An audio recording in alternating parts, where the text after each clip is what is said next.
everyone, it's Anne.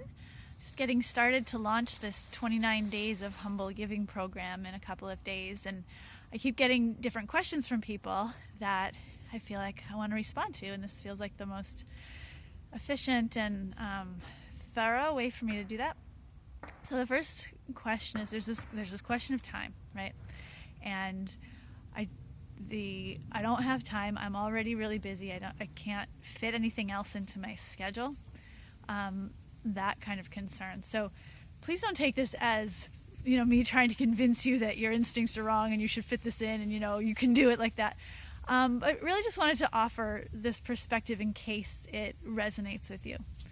I am reminded of, I don't know who the appropriate person is to attribute this to. I think it's been attributed to lots of different people, but that story of a spiritual leader who he meditates, it's a he in all the cases I've heard of it, but he meditates on average an hour a day. And people ask, well, what about those times when you are too busy to meditate?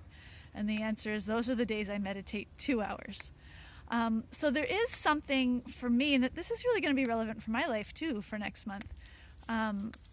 When I am busy, and actually especially when I am busy, those are sometimes the times when I most need some way to slow down, something I'm committed to make sure that happens on a regular basis. Because aren't these the times when we do start, setting aside and putting off and disregarding some of the things and the people that are really important to us? Meditation is important to me, but, I'm not going to do it now because fill in the blank. And, you can do that. You can buy time. But there's a cost to it. Of course, this isn't meditation per se. This is humble giving. But I would say it's actually kind of it's a similar energy, right? The practice of humble giving requires some sense of slowing down and some sense of alignment and some sense of listening for, who is it that's feeling important to me right now? What is it that feels like it would be a gift worthy of my time and attention right now?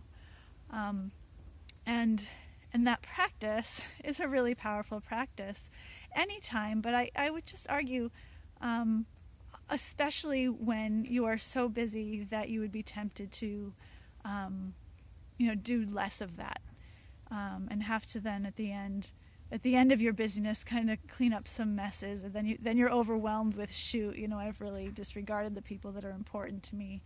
I've made this, and also just made the journey a less fun journey along the way if you've got your head down, and not making time for periods of nourishment and connection.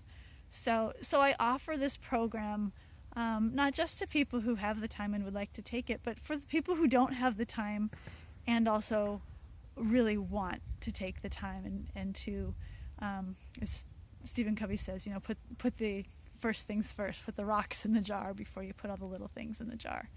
I'll make a separate video about what counts as a gift and sort of put you at ease about, this is not really time-consuming stuff we're talking about. But this is long enough, so I'll save that for separate. Thanks.